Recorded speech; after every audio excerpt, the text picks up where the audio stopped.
What would you do if you found out that your beloved child, your teenager, had been in a terrible accident and one that was preventable? How would you react? What would you be thinking about what could have been done differently? And we're going to hear today from Nicole and Sophia, who went through this situation when Sophia was unfortunately driving distracted. She has a lot of really valuable insights for younger drivers, and Nicole will be sharing her perspective as a parent. So, welcome, Nicole and Sophia. Thank you so much for being here with Teen Driving Solutions. Thank you, Christine. Yes. Thank you Okay. for having us, Christine. Awesome. So, Sophia, let's start with you. You Yeah. have a very powerful story about what happened to you that led up to the accident and how it has really affected your mindset and how you drive. So, if you could please share with us that story. Yeah, absolutely. I can definitely share my story. Kind of brief rundown, it always gives me chills talking about it, but I was 16 years old, so I just freshly got my license. I was kind of driving to soccer practice on the back roads, and I was distracted on my phone. I was also late, so I was going way over the speed limit. Um, I was approaching like a sharp curve on a back road, and as I was approaching it, I was going, like I said, very fast. I think I was going 65 miles per hour.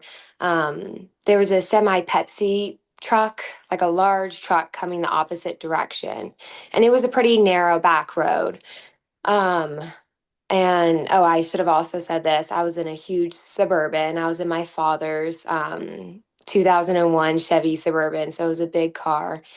And as the Pepsi driver was approaching, he was kind of on the yellow line, if not a little bit in my lane. So I had one hand on the steering wheel and then my phone in my other hand. So I was distracted.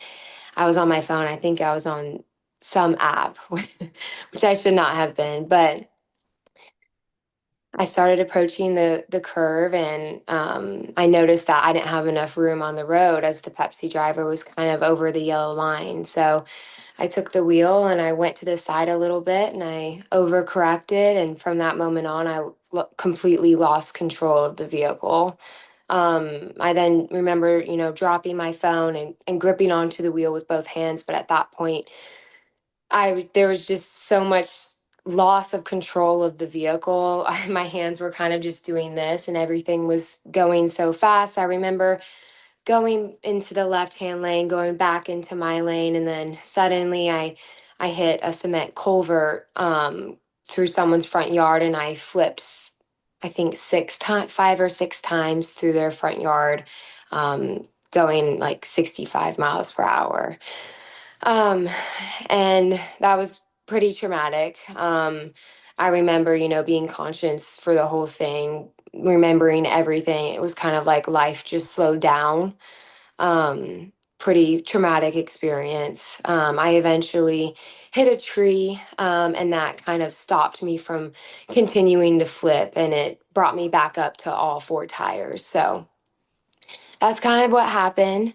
I mean, I can go into more detail about it, but I remember after it stopped, the flipping had stopped. My body went into a shock, and I just thought to myself, like, I didn't think I was actually there, anymore. I thought that, there was no way that I could still be alive. So it didn't feel like I was. And I just remember screaming and screaming. And a man came from around the corner and he, looked at me with absolute horror in his eyes, and he called 911, and they eventually called my mom, which she got there super quick, I think. I don't really remember everything, but it was very traumatic. And I remember him saying that, him and his girls were in the backyard playing, and they could hear everything. So I remember thinking to myself, oh my gosh, what if those kids were in the front yard, the front yard that I flipped through? So I learned a lot of things. And, I'm definitely here to talk about it today to hopefully bring some awareness to other teen drivers who we have this small, tiny device that just fits in the palm of our hand, and it's so convenient to, go on it while you're driving, and it's very scary and powerful. So, So, Nicole, as the mother, what did you feel like when you got the call that Sophia had been in this terrible accident? Hmm. Well, when I got the call, I was at work, and um, the phone number that came through was not my daughter's phone number. So I didn't answer the first call because I was at work talking with my manager at the time. And when the call came in a second time, I realized that this could be something I need to answer. So I excused myself and answered the phone, and the person on the other end was a woman, and she told me who she was, and she said, "Your daughter is here with me."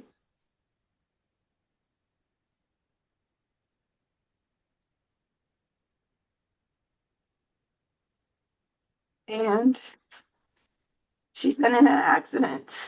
So, um, I'm still, from what Sophia was just saying, I'm very, it's hard to hear what she just said.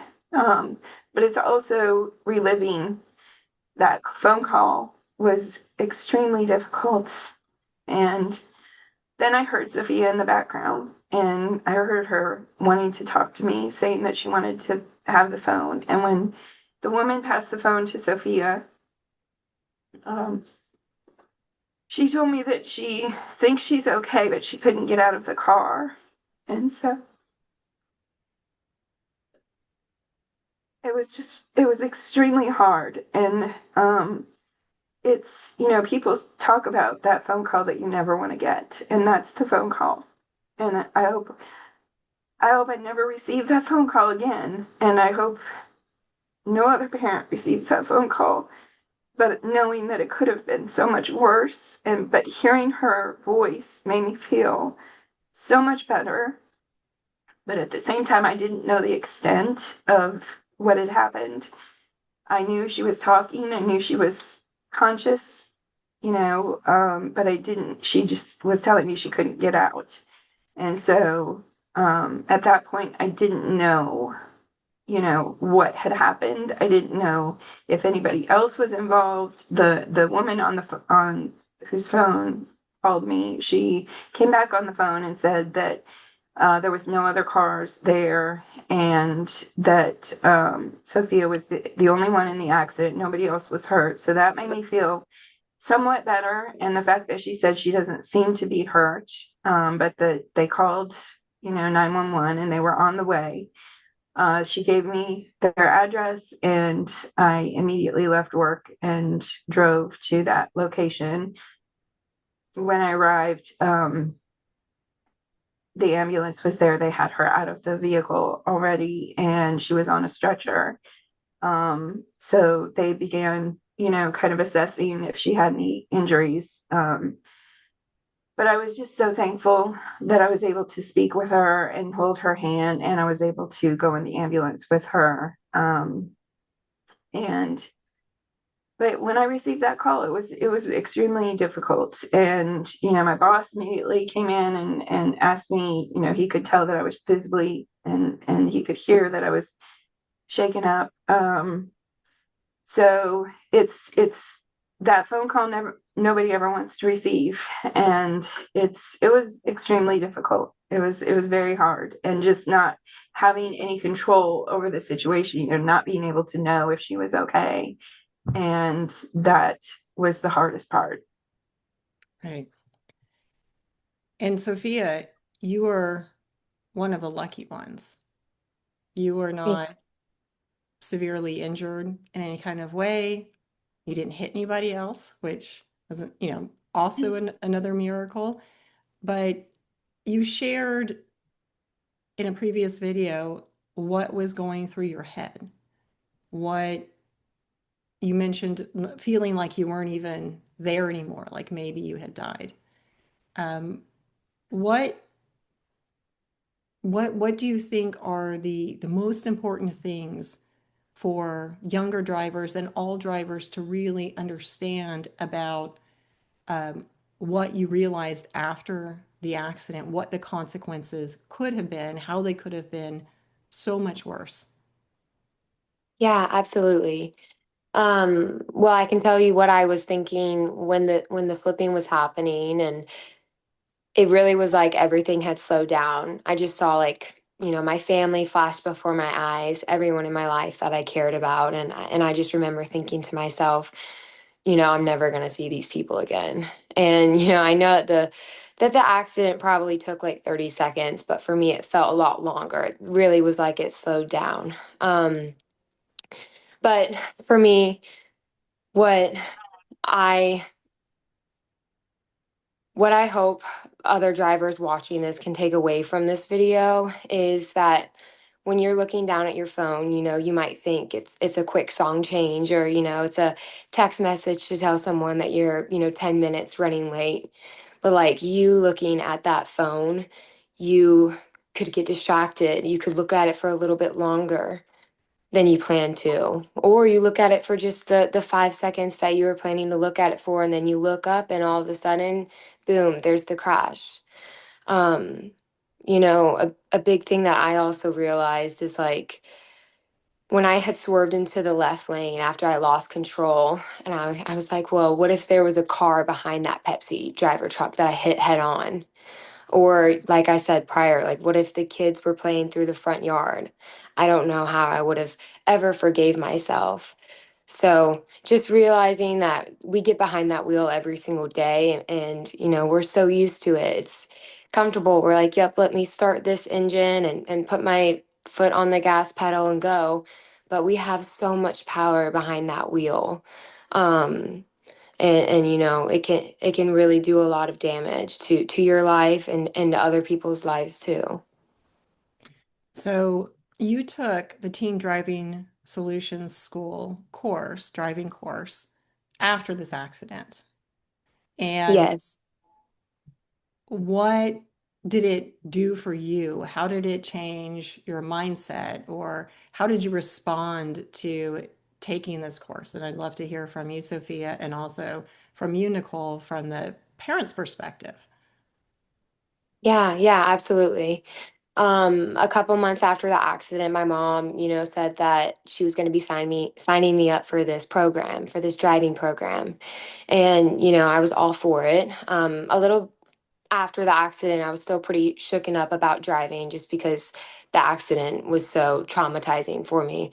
Um, But taking that program, TDSS, it really changed a lot of things for me.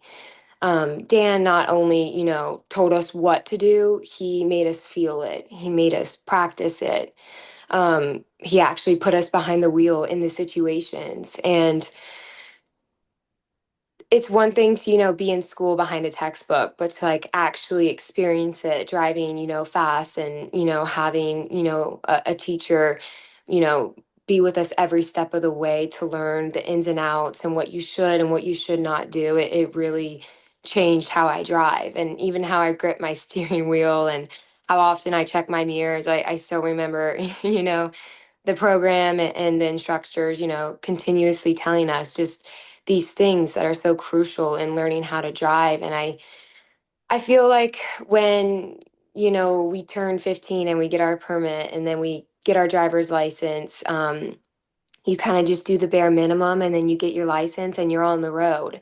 And there's a lot of other skills that need to be learned that we don't learn until it actually happens to us. So that program really prepared me, and I wish we took it before the accident, but I'm glad we did. And I'm thankful for my mom for, enrolling me and my sisters in that program. Do you feel like had you taken the TDSS course before anything happened that it would have changed or could have changed the outcome that you had? That maybe you could have, instead of overcorrecting, you would have, in flipping the car, that you would have been able to respond in a way that you didn't cause an accident at all? Absolutely. Absolutely. For one, I would not have had my phone in my hand. I would have had both hands on the wheel to give me more control, and to really know the road and not, go fast, especially on a curve, which was not smart. So I really do think that the skills that I learned, especially with overcorrecting while going too fast, would have definitely helped me. Thank you. Thank you for sharing that. And Nicole, what's your perspective? What do you think that, you took away from participating in the course with Sophia, and what changes you may have noticed in her driving since the accident and since taking the course? Absolutely. I'd heard about the Teen Driving Solutions course through a friend of mine. Her daughter had gone through the program, and when this accident happened, I reached out to Dan, and he was so helpful and so knowledgeable. And I explained what happened. He just, basically just gave me all the reassurance that this was the right program for all of us, for all of my girls. And Sophia and her twin sister both took the program, and it changed everything. I think, because you really don't realize when you put them out there in a vehicle. Of course, you're scared as a parent the first couple of weeks, the first couple of months. You're always checking their location. You're always, making sure that they're okay and making sure they got where they needed to be and they're safe. And then you kind of start to feel like, well, everything's going to be okay. They've shown that they can be all right on the road, and you sort of get some confidence. But when something like this happens, you realize how little they actually know and how little tools that they have to go out there and be on the road with the traditional driving schools that they teach. And so going through this program was huge for me as well as my girls. And I just feel like it gave them the confidence to get out there behind the wheel and feel like they're, in control, they're safe, and they're also defensive. They're driving defensively too, because not only could they hurt somebody, but somebody else could hurt them. And so I feel like, it just gave them really good hands-on tools, them going out and driving in wet conditions and spinning the cars out to see what it feels like, because you don't know what that feels like until you actually experience it. And it can be very scary the first time you feel something like that. You just lose that control, and you just kind of go into a panic. So I felt really good with the program, and so thankful that Dan and his team are all out there doing what they're doing, and that they're so concerned for all of the drivers, teens, adults, everyone. And I feel like we all learned a lot from them. Yes. And really, the course, and I just went through it with my son last month. It's really a small investment in time and money Yes. relative to the payoff.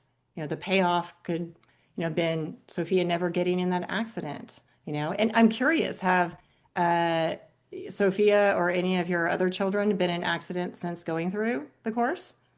Nobody's been in an accident. Everybody's just been fine, thank God, thankfully, So I think it's really helped them for sure to be more aware of their surroundings, the phone, the distractions, everything. So very thankful.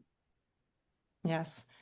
There are so many more distractions nowadays versus when I was learning to drive, or you were learning to drive. It was back in the ancient times before cell phones were invented, Yes. is what I like to think of Yes. it.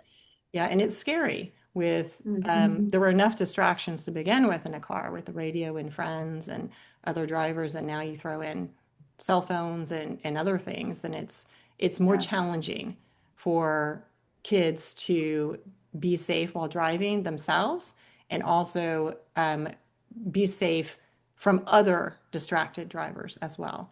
So, are there any last thoughts or points you would like to really drive home, Sophia or Nicole, about uh, what you went through with the accident, any thoughts, anything that has developed over the years since that happened, or anything about the TDSS course and the experience you had. Yeah, I mean, I would just really encourage teen drivers and even like you guys were saying, parents, adults to take that course because you learn a lot of key information and key skills to drive and get behind that wheel. I will also say I kind of didn't touch on this, but another big part of why I'm okay is I had my seatbelt on. So you know, I see it a lot where people don't wear their seatbelt, or sometimes I'll get in the car with my friends and I'm like, guys, you need to buckle up. It's just like a simple step. You have to buckle up. That is also why I am here today with, no major injuries, and I'm so thankful for that. But wearing your seatbelt is so crucial. And then just not being distracted. Um, but yeah, don't wait until something scary happens to start taking, driving safety seriously. Thank you. Thank you Yeah, so much.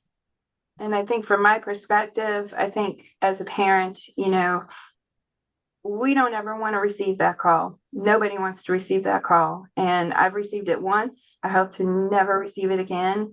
And I think that if you can do anything to help your child be safer on the road for themselves and for others, I think this is 100% the way to go. And Dan and his team are just wonderful. And I highly encourage people to seek out this program and or programs just like it around the country. I highly seek out, I highly hope that all parents will seek something like this out to help their children, because the bare minimum just isn't good enough when it comes to driving. The bare minimum basics that they teach for driver's education, I feel like they can go above and beyond and do these programs, and it will help their children immensely. Thank you so much, Sophia and Nicole, for sharing your insight, sharing your story, sharing your heart with the viewers so that more lives can be protected, more lives can be saved, and accidents and bad outcomes avoided. You can find more about teen driving solutions on the website and also how to contribute to support saving teen lives. Thank you so much.